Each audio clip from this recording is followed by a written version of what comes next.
Доброго дня. Welcome back to the United States Embassy in Kyiv, where we represent the United States in all of Ukraine. Very glad to be back to talk about some of the events and activities that we've been engaged in over the past month. This month, we've had a couple of visitors, and I've made some trips. Our first big visitor this month was the Secretary of Commerce, Commerce Gutierrez. Secretary of Commerce in the United States is like, in Ukraine, the Minister of Economy, except that the Secretary focuses a lot on trade. He focuses a lot on the American companies selling to the world and being sure that other countries' firms can sell to the United States. So he focuses a lot on commerce.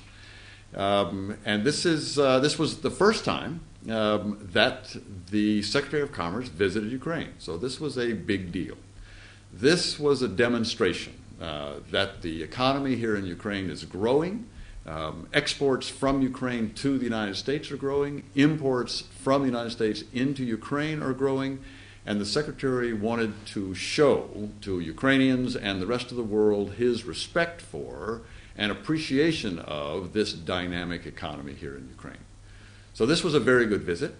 He had a very good opportunity to speak with the President and the Prime Minister and the Minister of Economy, Minister Danilyshin, again, to exchange ideas about how this trade, how this commerce can expand. One of the ways this commerce can expand is to improve the investment climate. An improvement in the investment climate will enable more Americans to sell more things to Ukrainians and to invest in the expansion of Ukrainian firms. A couple of things they talked about. One was how important it is when a contract is signed to honor that contract. There are provisions for changes to contracts in all of these, but those provisions need to be followed. There are also provisions on how to resolve disputes. And in every contract, in businesses and in other parts of life, there are disputes. This is no problem. This happens all the time. The question is how these disputes are resolved. Many times people will go to court. So the courts have to work in Ukraine. The courts have to work to solve business disputes.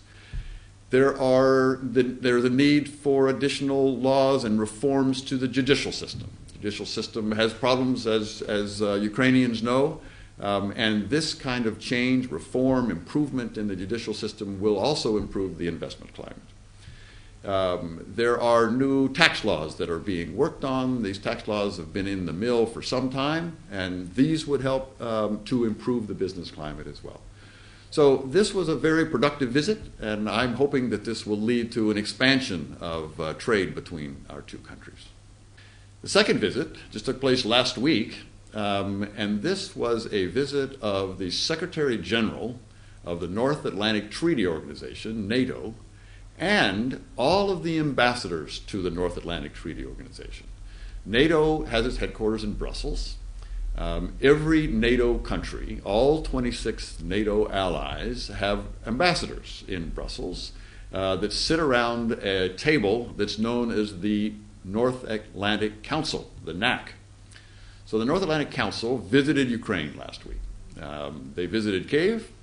Again, talked with the President, talked with the Prime Minister, talked with the Minister of Defense, the Minister of Foreign Affairs, talked with a lot of Ukrainians, and then the 26 ambassadors split up around the country. Some went to Lviv, some went to Kharkiv, and some went to Dnipropetrovsk. And in those three cities, they had conversations with Ukrainians, with officials, with unofficials, with non-governmental organizations. They had an opportunity to talk to Ukrainians about the North Atlantic Treaty Organization, about NATO. They were not here to convince Ukraine to join NATO. That was not their mission. They were here to answer questions, to explain to Ukrainians what it means to be a member. As we know, the decision on whether or not Ukraine is actually going to join NATO has not been made. As we know that the decision whether or not Ukraine will actually join NATO will be made by Ukrainians. It won't be made by 26 NATO ambassadors coming from Brussels. It won't be made by a summit of heads of state.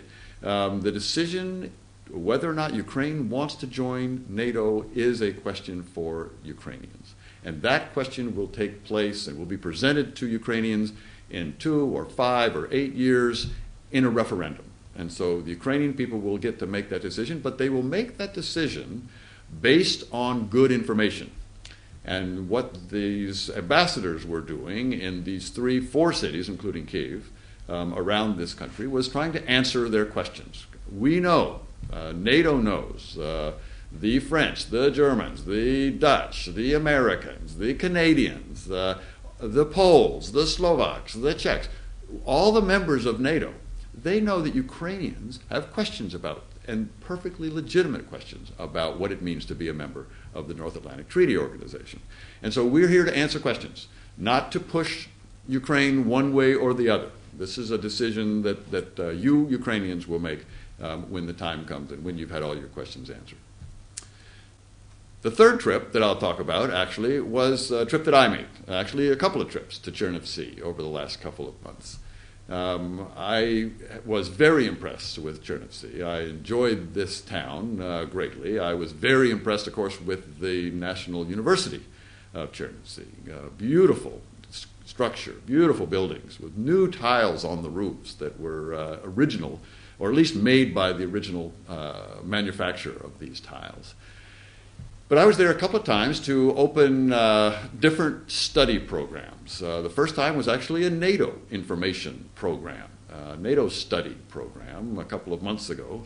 And then a couple of weeks ago, I was there to open American Studies program and American Summer Institute. Now, this American Summer Institute in Chernivtsi gave many students and teachers and faculty the opportunity to get together, talk about American history, American politics, American studies. This, of course, is an interesting year for American politics. We have an election too. Ukrainians have had elections and elections and elections, and the Americans are finally having one of theirs. And so this fall, the American people will elect the next president of the United States. This election campaign has been a very interesting one, and I got a lot of questions in Chernivtsi from faculty, students, asking about the American politics and the American elections as they come out. This summer, this American Studies program will have an opportunity to focus on the American elections, and that has already been a topic of great interest. So that was a great opportunity for Ukrainians and Americans to get together and talk about their respective sets of politics. This is a great time for Ukraine. I'm looking forward to having an opportunity to talk with you again next month. Thank you very much for tuning in.